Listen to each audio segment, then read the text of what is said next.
So if it's all right, I'm going to take this off. I think I'm far enough away from you.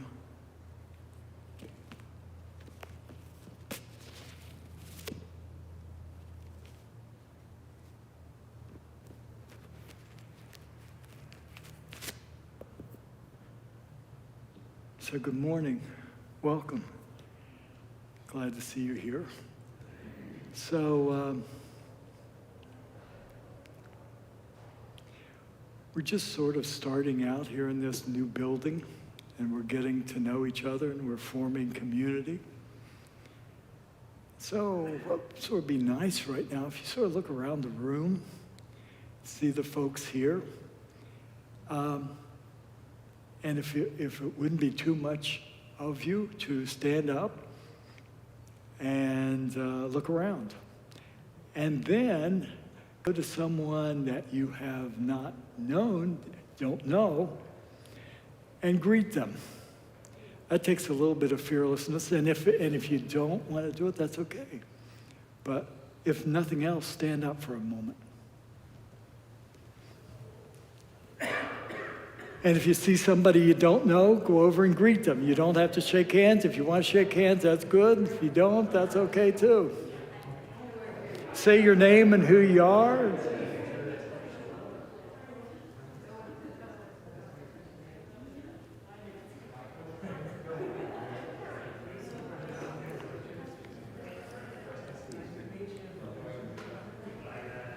So if you just came in, we're just greeting one another.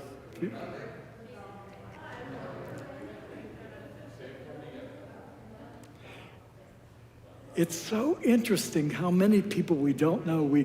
Sometimes we just come here and meditate, do our thing and go. We don't take time to sort of stick around and meet each other. Sort of nice to do that.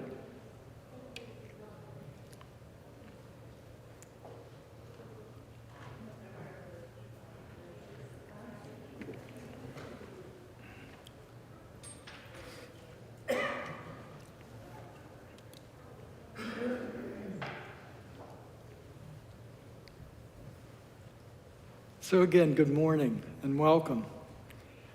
My name is Lama Broadwater, and I have the pleasure and privilege of being able to come here at least once a month and give a Dharma talk. Earlier this morning, Lama and Kathy and I did a Nundo group, which was really exciting. I have the privilege of being involved in that. And we had the most at that group that we've ever had in the last 15 years. It was wonderful. Not sure exactly how many, but it filled up the screen.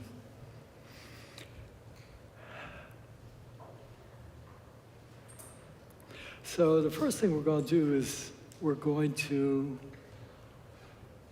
take refuge.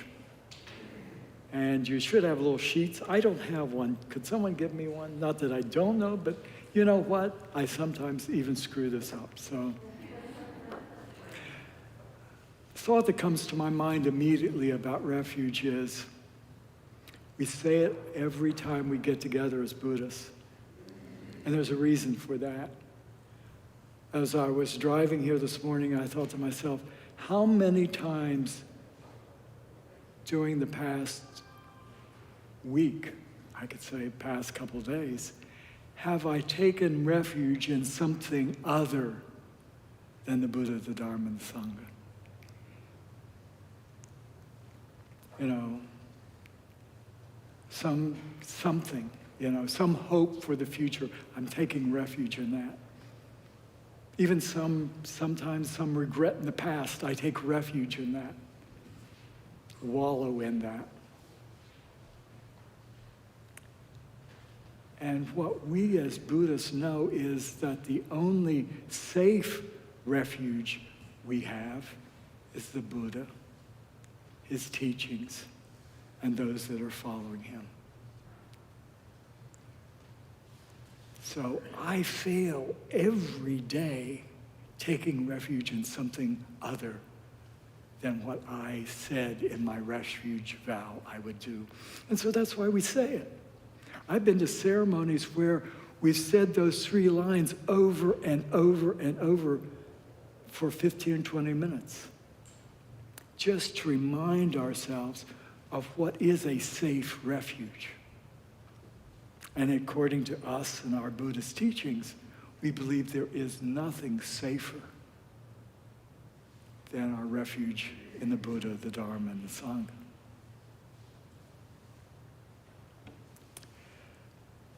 If you're not Buddhist and you have not taken refuge in the Buddha, you can still take refuge. Ultimately, you can take refuge in the goodness and the kindness that is within you. The goodness and the kindness that you see in the world, you can take refuge in that. Okay, so let's say the refuge prayer together, recognizing the fact that we frequently take refuge in things less secure. And we'll say this 3 times in English. In the Buddha, the Dharma, and the assembly most excellent, I take refuge until I reach enlightenment. By the merit of generosity and other good deeds, may I achieve enlightenment for the sake of all beings. In the Buddha, the Dharma, and the assembly most excellent, I take refuge until I reach enlightenment. By the merit of generosity and other good deeds, may I achieve enlightenment for the sake of all beings.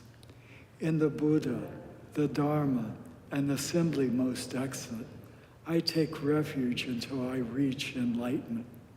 By the merit of generosity and other good deeds, may I achieve enlightenment for the sake of all beings.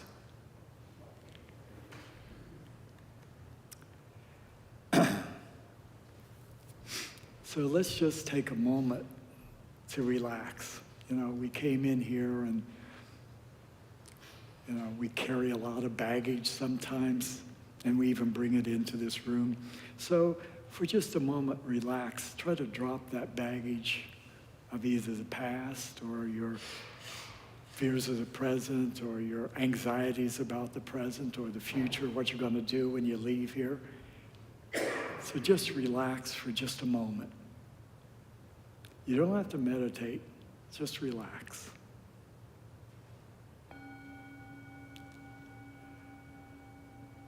You might take a deep breath. You might shake yourself all around a little bit. Get relaxed.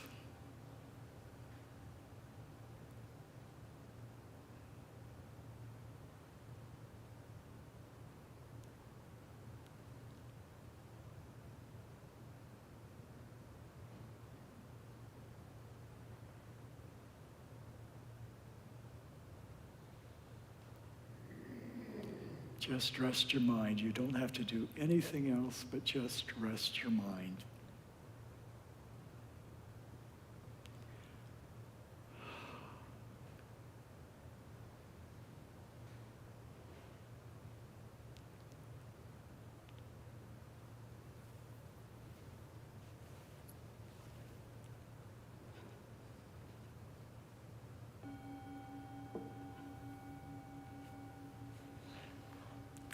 So the title of the talk that I was supposed to give today was, is goodness, being good, good enough, right? That was the talk I was supposed to give.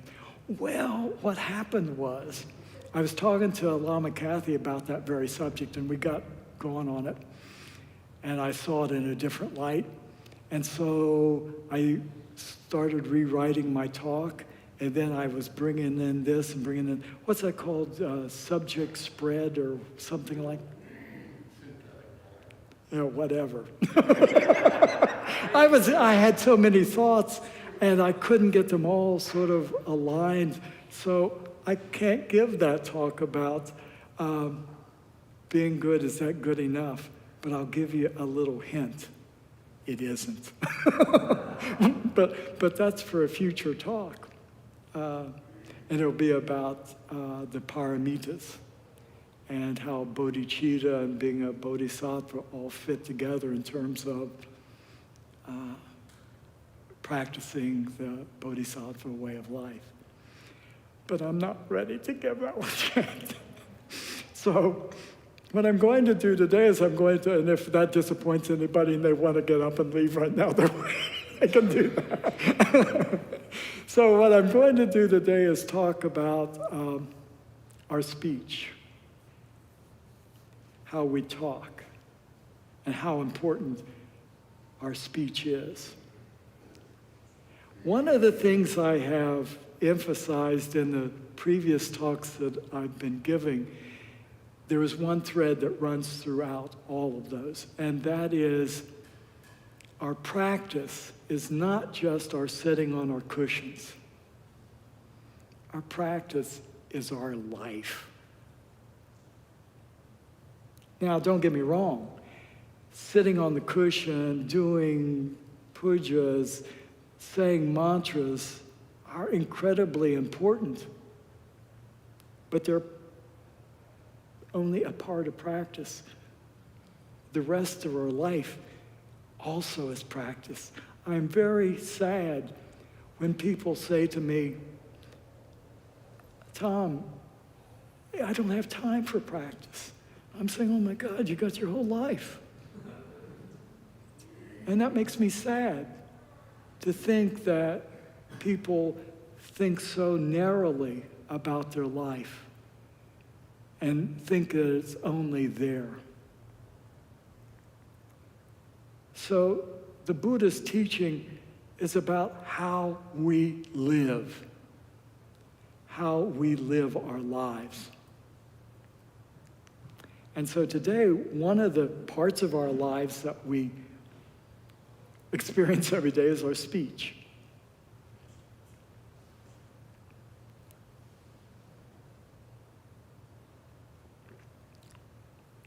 Sometimes when we reflect on our commitment to free our minds, we sort of put speech in the background. We forget about it. But that's fragmenting our lives. Our speech, what we say, is integral to our practice.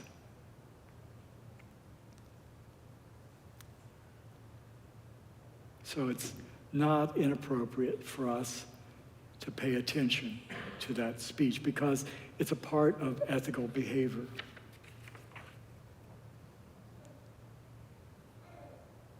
So it's really profoundly about our spirituality and our ultimate goal of liberation.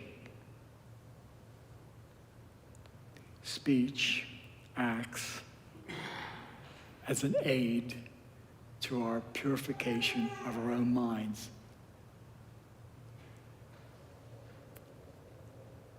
It's more than simply a bunch of no's, in terms of our ethical behavior, not do this, not do that, and so forth.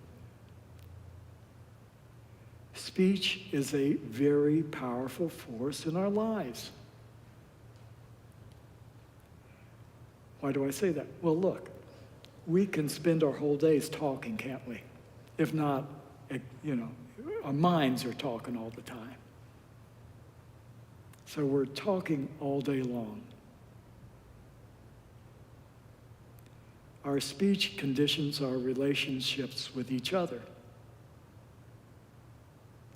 And it has consequences for ourselves now and in the future. The fact that you went around and said hello to each other has a consequence, a good consequence. Next time you greet one another, you will have some previous contact that you can rely on. Our speech is terribly important. Here's the point. What we say to one another either draws us closer in community or further away. And this community is developing slowly, slowly, slowly. It's starting to grow. I looked out in the parking lot today and the whole parking lot is filled up. I haven't ever seen that like that. So it's growing. So right here in the beginning, if we sort of establish some rules for the road in terms of our speech, this community could be helpful to each other. We could be helpful to each other in this community. So speech is terribly important, particularly at this point in time in the history of this community.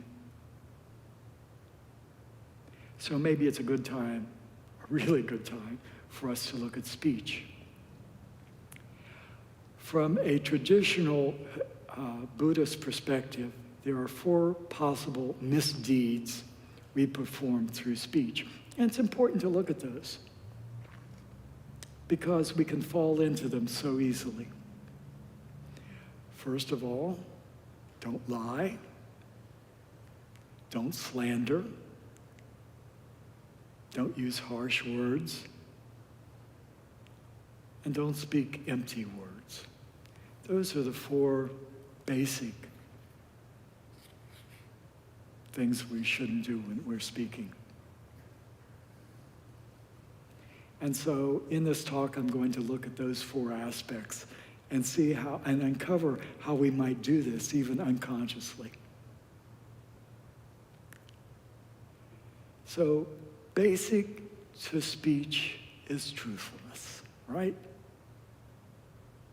And that's the first part of the Buddhist teaching, not to say that which is untrue. Sort of seems obvious, doesn't it? But although it's obvious, it's not always easy to assume that we are speaking the truth. Sometimes falsehood can be seemingly slight, and sometimes even humorous. We tend in these circumstances to see lies as, well, not all that bad. I may lie to cover up a presumed greater fault. You ever done that? Yeah. Divert attention. I use exaggeration and jest to divert another to clearly seeing my fault. So what's the big deal, I say to myself when I'm telling this small lie. Joseph Goldstein quotes the philosopher Nietzsche in saying, I am unhappy with your lie, not because you told me this lie, but I can never trust you again. When we tell even little lies to one another, we destroy that bond of trust. So when our speech and our language are misused or corrupted by a lie, that positive and primary function of speech to unite is destroyed, even with the little lies. Lying is also complicated. This is something my grandmother always used to say to me. It's a quote from Mark Twain. When you tell the truth, you don't have to remember anything. You've heard that. I see heads nodding. Yeah, because I have to sort of anticipate what I'm going to say next when you point out a contradiction. So once we tell a lie, we generally have to have supporting evidence. And it becomes tiring.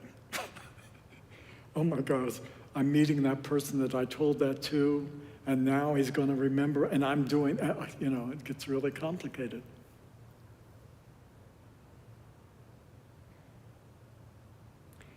And the problem here is, and you all know this, once I tell one little lie, I'm going to start with a habit of telling more little lies to you. It never stops. And then I have this habit. And you sort of fall into that.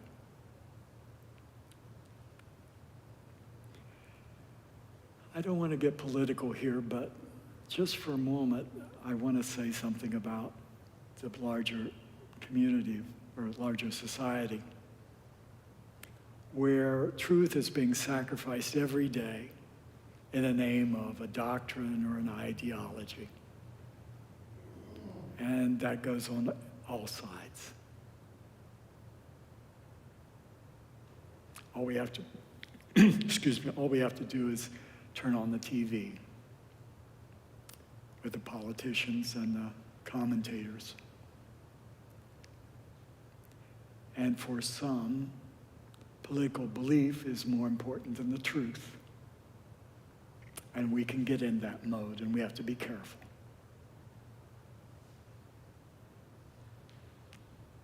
And in that case, when political ideology becomes more important than the truth, then really all that matters is how well I can convince you of a thing. Not the truth. But if I'm successful, I'm considered successful if I've convinced you of something, even though it's not the truth.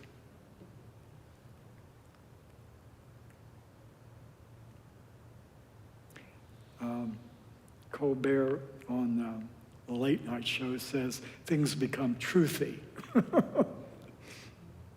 Sort of having the form of truth, but not the real substance of truth. You probably, I don't know if you read the Washington Post, but they have a column in there where they have give Pinocchios to different politicians for not telling the truth. And as you probably know, they do have a lot of material there.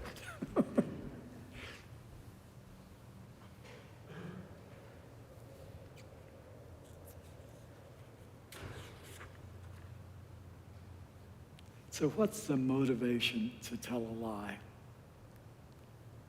All kinds of motivations. Greed, recognition, fear of rejection, jealousy, and ego, and pride. So any of those emotions that we have are fertile ground to tell a lie. If I'm really proud and you find something about me that I'm not proud of, maybe I should lie about that.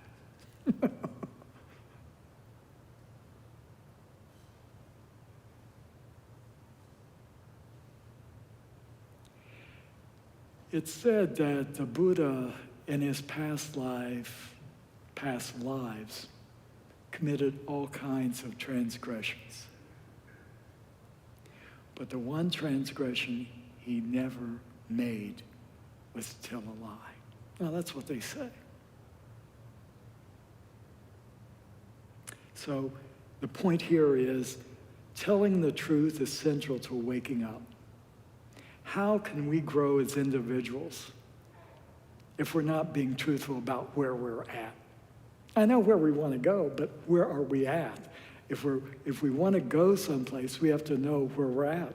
Just very concretely. If I don't know that I'm in Columbus, how could I get back home?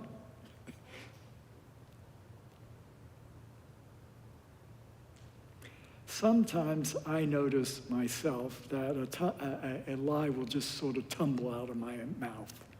Ever had that experience? You just, boom, it's there. And this seems to be particularly true when we are found out. In the 3-year retreat, we were supposed to stay out of the cook's kitchen. One evening, and I'm not going to say who the person was, they know who they were. But one evening, a retreatant was hungry and went to the kitchen. thinking the cook had gone to bed. And so he reached into the refrigerator, and right when he did that, the cook arrived in the kitchen. And there he was, I don't know what it was, a glass of milk or whatever. And the cook said, "What are you doing?" And the response was, "I was looking for a light bulb."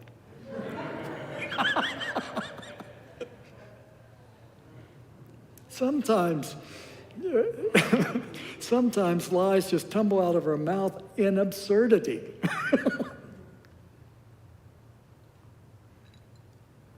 Okay, I'll identify the person. It was me.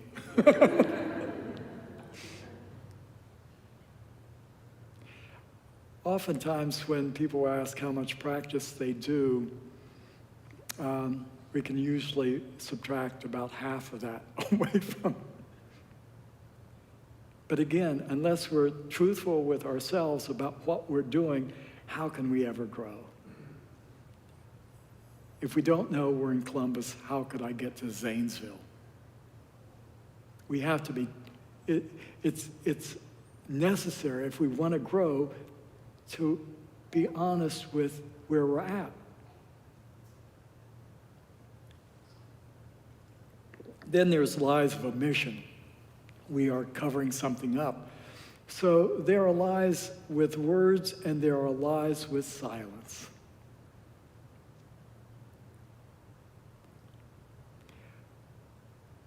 We might be under the delusion that we would never tell a lie.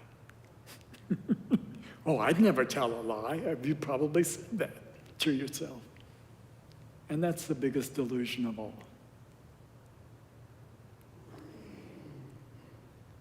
We shouldn't be complacent, say, "I'd never tell a lie." Always be aware of the fact that something could slip out that was a lie. We need to be aware of that. Conscious of the fact that truth is important and lies will get me no place. I'll tell you another story in retreat. I had the habit of not only prostrating before an interview with Rinpoche, which is what you do when you go and meet Rinpoche, but I also had this habit of prostrating after I was done the interview. And I thought that was sort of like being extra diligent.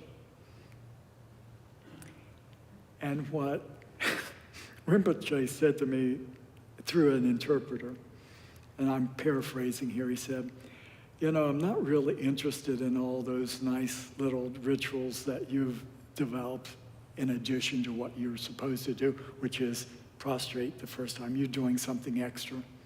I would be much more interested in your being diligent in your practice in your room." I was crushed for days.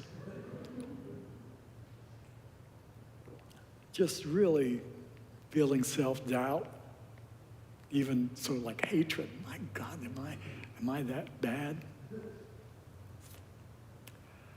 But it dawned on me that he was telling me a truth. And that my wrapping myself up in this delusion of devotion and then going back to my room and not practicing as I should, he exposed my lie. I'm not that devoted if I'm not practicing. So sometimes people can tell you a truth that's very revealing, that hurts a little bit. You don't want to hurt people, but sometimes the truth does reveal something about you that you have not heretofore recognized, and that's a good thing.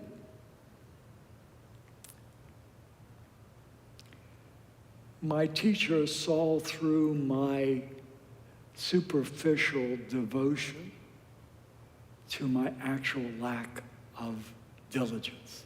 And he told me so. And then he was very gentle about it. And it helped me to get rid of some of my pretense. So one of the meanings of Dharma is truth. The whole goal of practice is seeing what is true. So that's why it's so important to tell the truth. The truth. So our speech is our attempt to establish a correspondence between our inner being and an outer phenomenon. I say attempt because as unenlightened beings, our words are fragile things that can only approximate the truth.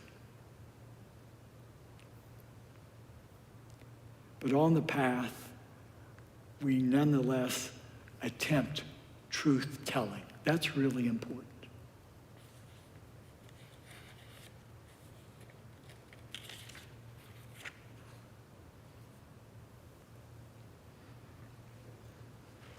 So it's like truth is our courageously taking a stand for reality over illusion and delusion, which really is what makes us all unhappy.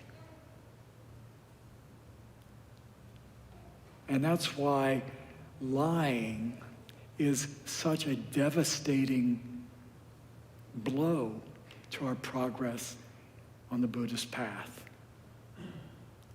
A lie reinforces illusion and delusion.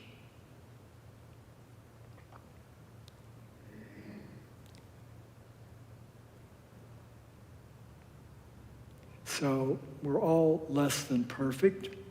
Lies may tumble out of us, but truth-telling is an essential element to practice. So I say this to myself, and I say this to you. Fear telling a lie. Let's make a commitment to telling the truth. It builds community.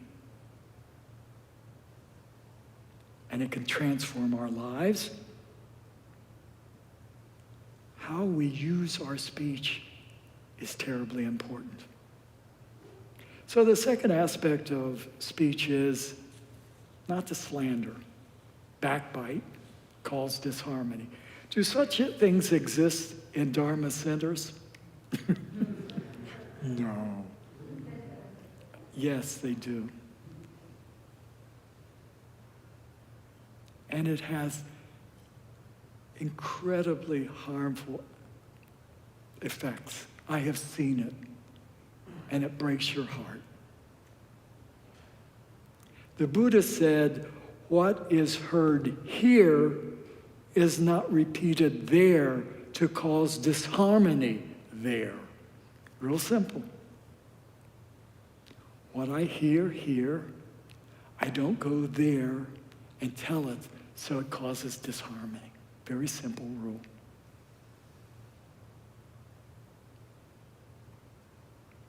One of the most powerful uses of speech is to encourage those to be united who are in disunity. Nothing more beautiful than to see a peacemaker. Someone who tries to bring people together. And we can use speech to rejoice when people are already united. We can rejoice in harmony. A religious center, and a Buddhist center in particular, is a very diverse grouping of people whose ideas and beliefs are slowly forming around the teachings. And their conduct is slowly conforming to the truth of those teachings. That's what we're all doing here, trying to conform ourselves to the truth in our conduct. And we're all different. We come here for different reasons, although all of us are here to follow the Buddha, but we come here for different reasons and from different backgrounds. We're all in training. This is the beauty of being here. All of us are in training. No one's graduated yet.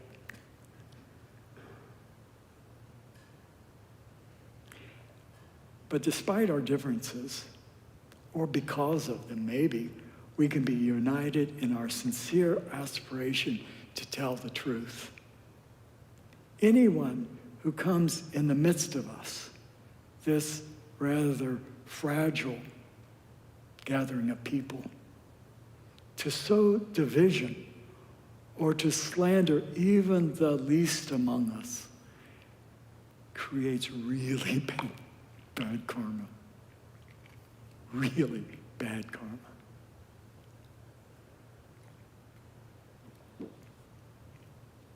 So this should not be a safe place for a slanderer.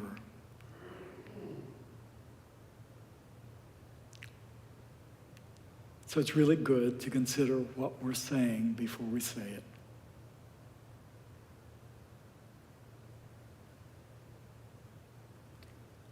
And there is almost this universal American habit of gossiping. How do I say that? Why do I say that? Go on TV. Entertainment Tonight. We're so worried about what Harry said. And we're waiting for the book to come out so we can read every small little detail. The gossip.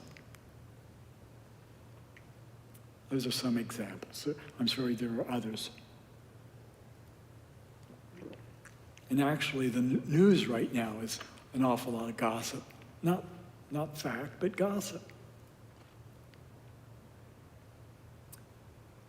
Oftentimes, gossip is just what we do when we get together as friends. Observe that when that happens. That can happen here.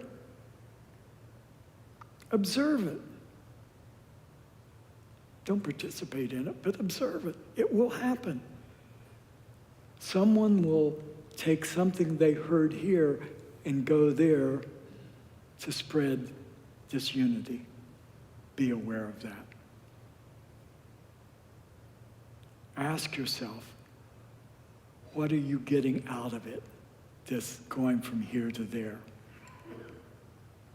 And it's usually some sort of ego gratification. Or it might be secretly settling a score. You ever did that? Have you ever done that? Tried to settle a score by telling gossip? Yeah.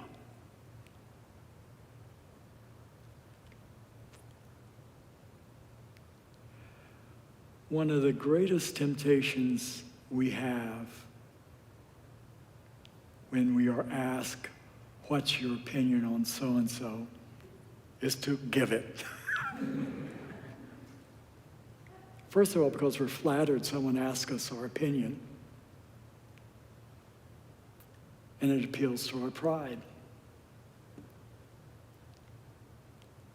And then it invites us to respond in anger, resentment, jealousy, whatever that person may have within inside themselves. Beware of that question anytime it's asked. What's your opinion? Do you really need to give it? Is it really that important? You know, I have a tendency to put my 2 cents in, and I do that frequently, even when not requested. But I can honestly say I have never regretted not responding to that question of what's my opinion. Never.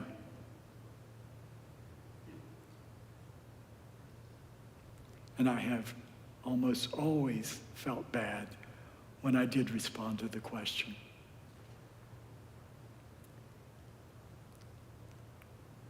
We can be quite skillful in the way we tear down another person.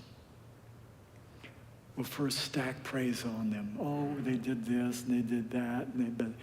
But in our mind, we're strategizing so that at the end we can tell the little part that we disliked about them. Oh, my wife does so many great things for me. She's so wonderful. I love what she's done. She's did this and this. But oh my God, she snores at night. That's a small gossip. My wife actually doesn't snore at night, so I'm telling a lie. But we can do that and destroy a person by just praising them all along and waiting for the zinger. It could be a single word or phrase.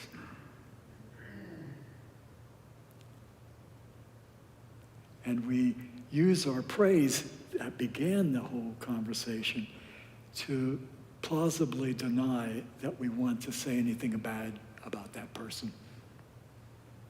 It sounds like I know what I'm talking about here. I've done this from time to time. What would happen if for one day we didn't speak about someone who is not present?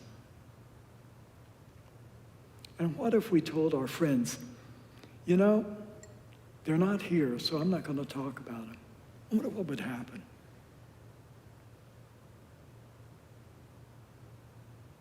But in any case, at least ask yourself before you speak, am I trying to unite people or divide them?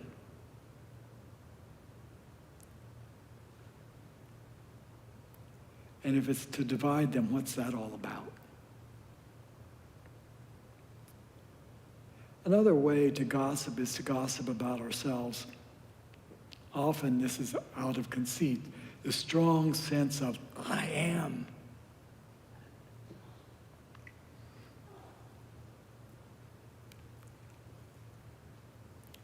Are we tending always to be self-referential, talking about ourselves? We like to talk about ourselves.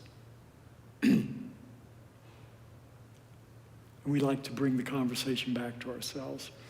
Eric and I used to go to Chillicothe to visit the prisons. I remember one time there was something that kept popping up in my mind that was about myself and to brag. And I was aware enough to know that it was a point of my wanting to brag. And it kept coming up, popped up maybe 10 times. And then after it popped up the 10th time, I actually pooped it out. Sort of the diarrhea of my mind. I said it. Self-referential statements are so addicting.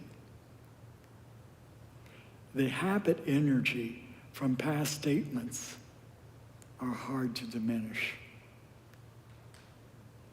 Speech is such a powerful mirror of our own minds.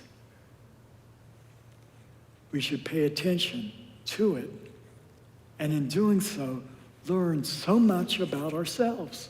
Just listen to yourself for a day. What do you learn about yourself? So we're not awakened, and so incidents are going to happen, just like the incident I described riding with Eric. That's going to happen. Note it. Watch for it. The third aspect of speech is the emotional tone of what we say. It's about what's in our heart. So is our speech harsh, angry, or abusive? And there's a very simple way to answer that question. Am I being kind?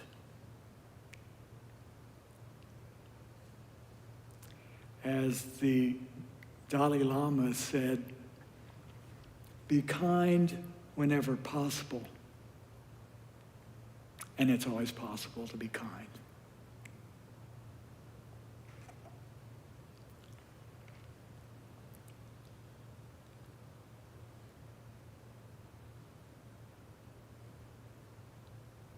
So to the extent we can, when a thought arises that we want to speak, give ourselves the opportunity to recognize our motivations. And then speak consciously, but speak kindly. It's important to be aware of the energy behind our words. Just remember what it feels like when harsh words are directed to us.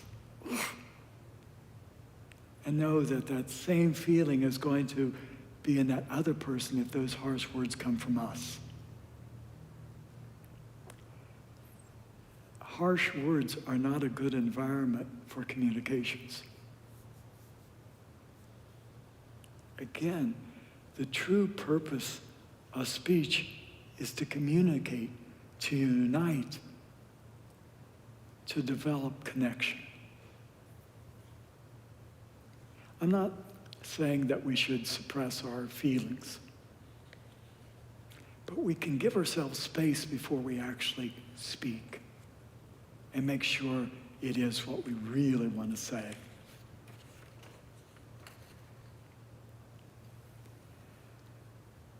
There's an even greater challenge for us, and that's a challenge to listen, to maintain a balanced mind, whether one is listening to words that are kind or unkind, true or untrue, good or harmful, loving or hateful.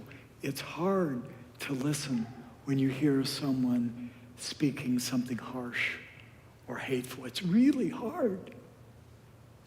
But that's the challenge, to listen to those harsh, hateful words, to see what's being communicated.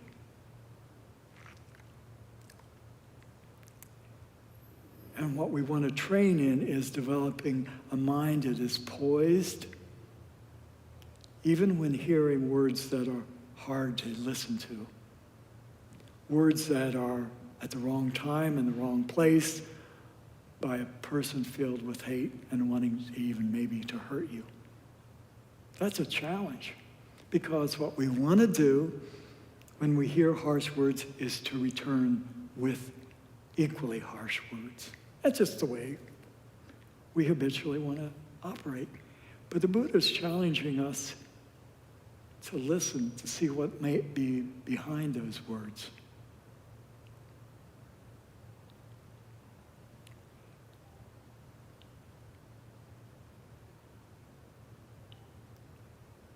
We may not be quite there yet to be that poised, but that's something we can work on and work towards and practice.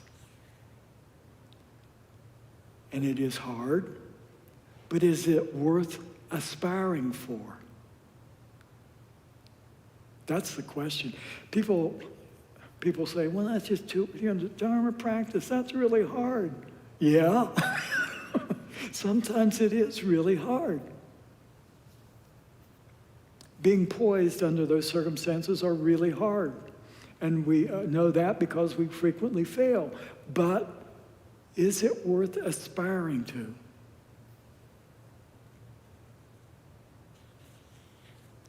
So my hope is maybe when some of these situations occur to you, some of these words will return to you.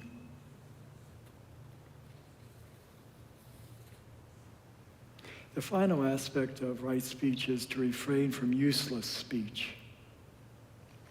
And let's admit it, a lot of speech is useless, right? Sometimes I will add something totally useless to a conversation. And the only reason I add something to a conversation is to say, I'm here. Don't leave me out, I'm here. We have to sort of broadcast the fact that in a group we're here, even though it's sort of useless. But when we look at it and analyze it carefully, there's nothing that was particularly meaningful in what we said.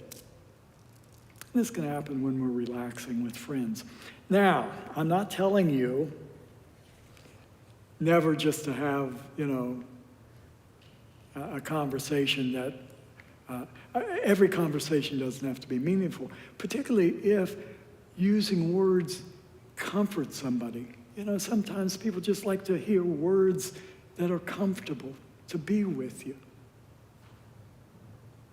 Sometimes we use words to lessen the anxiety that we experience. So we're going to do some useless speech maybe, but it is with the purpose of calming a person down or to be with somebody, to show unity. So in that respect, small talk can be very helpful. That's not a problem, and that's not what the Buddha is speaking of.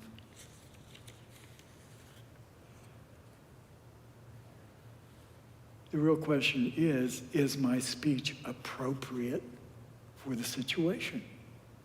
If I'm downstairs in the lunchroom, in the community room, and I'm meeting someone for the first time, we may engage in small talk just to become friends. It's purposeful. So that's good. The Buddha has said, speak at the right time in accordance with the facts in what is useful and dharmic. Such a person is a treasure when what is uttered is accompanied by reason, moderate, and full of sense. Of course, these words were spoken to monks, and we're not monks, right? But they are what we can aspire to. You and I need affection and small talk, polite conversation, and so forth. And it's good to talk in these situations, but with grace, with poise and charm, but also with greater awareness. And this is not the case with untruth, harsh, and divisive speech.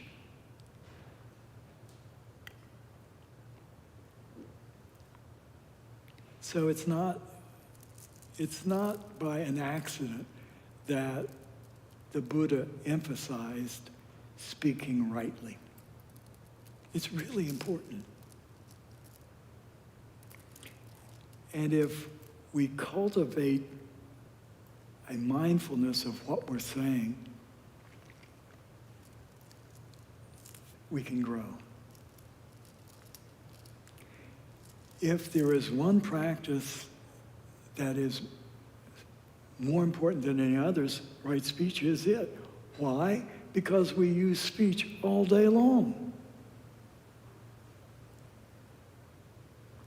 And so, paying attention, we're going to be weakening unwholesome states of mind and strengthening beautiful states of mind.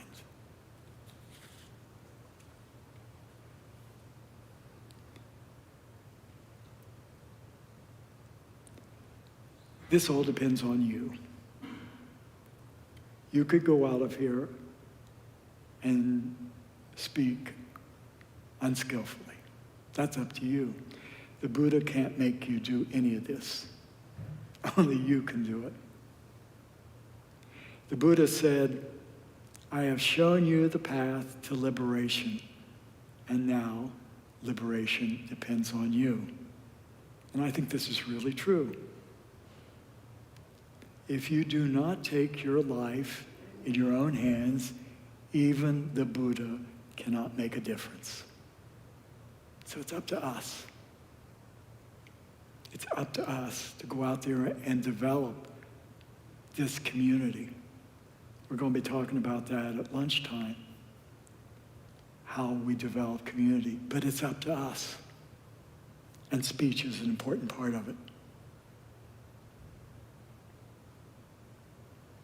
So I wish for all of us that we become more aware of how we are relating to one another in our speech. And if we are, we'll grow as a community.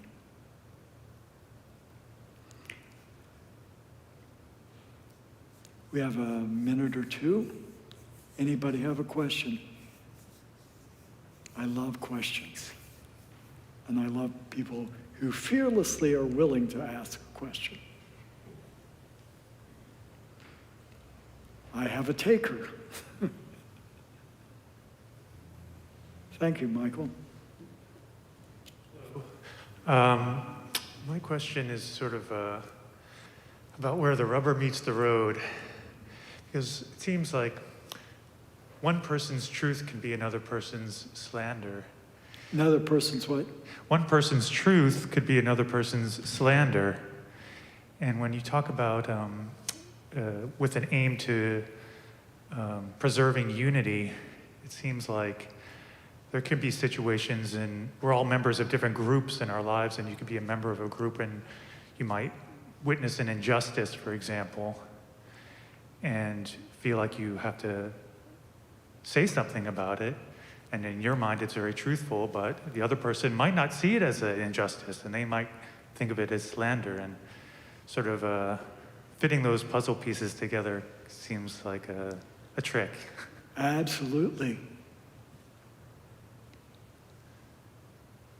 I can anticipate what you might think if I say something. And if I think you can take it well, I'm going to say it. But if I think you are not going to take it well, you see it as harsh, I might wait for another occasion in which to speak. And let's say we go to that other occasion and I speak and you still get upset. The point here is what's in my mind when I'm speaking to you. If my intention is I want to be helpful to you, then I can't control necessarily how you might react to it. I can't do that. If I were the Buddha, I would already know what you were going to think and say, and so I would know how to say it well, but I'm not an enlightened being, so sometimes I'm going to say something to you that may be unskillful. And what do I do in that circumstance? I try to go back, and let's keep talking until we can work this out, if that's possible. But the other thing we have to be careful about when we see an injustice is to respond in a self-righteous manner. You know, we have to be skillful in those circumstances. It is easy for most of us to speak in a self-righteous, prophetic manner. It's harder to relate to you as you and what you're experiencing. Why are you saying that? Why are you thinking that? Those are questions that should be going on in my mind. So I guess I go back and say, Michael, we never know for sure how someone else is going to respond to something we say. But we can be in charge, if we're mindful, we can be in charge of what our motivation is. That we can be in charge of. And that's all we can be, that's all we can be in charge of, right? And so it goes to the thing of trying to say the right thing at the right time in the right way. And that's a practice, and we're learning. And in community, we would hope that the other person would come back to us and say how our words were unskillful or unhelpful. And we would dialogue about that. That's not always possible, but that's what we would hope for. Thank you. Does that help? Yes, thank you. Yeah. I'm often caught in situations I want to be righteous. It's just, I like to feel good. And So we have to be careful about that. Anybody else? Thank you. It's funny, this morning we had a group, a ninja group, and someone was afraid to ask a question. And they said, I've been so afraid to ask this, but now I will. And you know, that person asking that question opened up an entire hour of conversation. It was wonderful. So questions are great. Good morning. Hi. Slowly I come to the microphone. I'm afraid I'm not going to be able to hear you. Let me do this. Is that better? Yeah, go closer to the microphone. Is that better? Yeah, that's better. Okay. I'd like to hear more about what you said about opinion. I'd like to ask your opinion on what you said about opinion. About what? Opinion, giving an opinion or not. When someone, not giving your opinion when someone asks. Did I understand that right? I can't hear you, quite honestly. She's asking, when you were talking about opinions. Opinions? How you feel flattered. Yes, Somebody asks yes. Opinions, so sometimes it's better just not to twiddle. She's saying, what's your opinion about? Well, You see I hope why you I'm can hear laughing? me. I'm laughing Yeah. because you're asking me to make an opinion on something I said we really shouldn't give a lot of opinion. I know, that's why I'm a little confused, I think. Because Oh, I see. because I have this sense that, and it's Gotcha. problematic for me. If I have an idea, then I understand no one asked my opinion, so I keep it to myself. But Oh. if someone asks me my opinion, Yeah, I get is it. it not a bit of an affront? It's a not dilemma, to give isn't it? it? It's a It is dil- for me, and Yeah, I it's a just dilemma. would like to hear more. Am I catching it right? It's a dilemma? Yes. Yeah, and so we have to go back, try to be honest with ourselves. And am I responding out of a need to be important? Or am I giving information? Is something that I am going to add, and we never know for sure. But if our motivation in giving an opinion is just to look smart or to best somebody else, probably not give your opinion right then. One of the big temptations is when I'm with another Lama, I want to look better than them. I mean, I have to say this, and I want to best them. When you're with Lama Kathy, that's impossible. but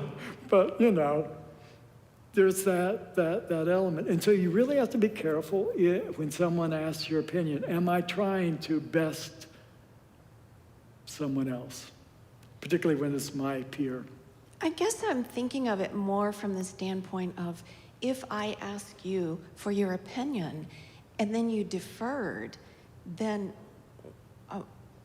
Oh, if you're asking directly my opinion and I don't Yes. give it, Yes. that might hurt you. yes. Yeah. So you would have to say that. We'd have to have a conversation about that. And so, for example, I didn't give my opinion because, I'm just wanting to look better. And there's silence. And on your side, you say, well, gee, that hurts my feelings. And you might have to come back at me and say, you're not telling me this, and not giving your opinion is hurting my feelings. And then I have to look at my motivation and say, well, maybe I better say something. Maybe I should give my opinion here then, because that would be helpful to you. Right. So, okay, thank you. It's I just all- needed a little more fleshing out. It's all in our motivation. And the other point that I'm making is we're never perfect. So I may establish the rule that I'm not going to speak when it's just I'm all puffed up about what and trying to outdo you. That may be in my head, but if you come back and I have to look at it differently now. Right, yeah, the motivation. And I may need to give my opinion based upon your feeling bad that I didn't. Okay. Thank you. Does that help? One thing I want to add, I've had a lot of communication things coming in my life, and so I heard this quote this week, and it said, "The language we use is the house we live in." But it was by Cesar Millan, the dog whisperer, talking about how our language to ourselves about our confidence and all is conveyed to dogs, you know, dotted line other people. So anyway, thank you. Yeah, thank you. Thank you very much. So time has run out. In fact, we're over time. So let's dedicate the merit. So you came here, and you listened. I could tell people were nodding their heads, and you came with a good motivation. You wanted to learn about Dharma. And rather than sort of keep that selfishly, we're going to offer that to the enlightenment of all beings. Whatever you gained, whatever little piece of information or truth that you heard today, you're going to use that for the benefit of all beings, not just keep it to yourself. We're going to throw it into the ocean, and that little bit of merit that we have will never dry up as long as there is ocean. It's like that. So it's on the back sheet. By this merit, may all attain omniscience. May it defeat the enemy wrongdoing. From the stormy waves of birth, old age, sickness, and death, from the ocean of samsara, may I free all beings. The courageous Manjushri, who knows everything as it is, Samantabhadra, who also knows in the same way, and all the bodhisattvas, that I may follow in their path. I completely dedicate all this virtue. Thank you very much. You have a wonderful week. And I think there is a meeting downstairs afterwards and lunch. So good lunch. Thank you all.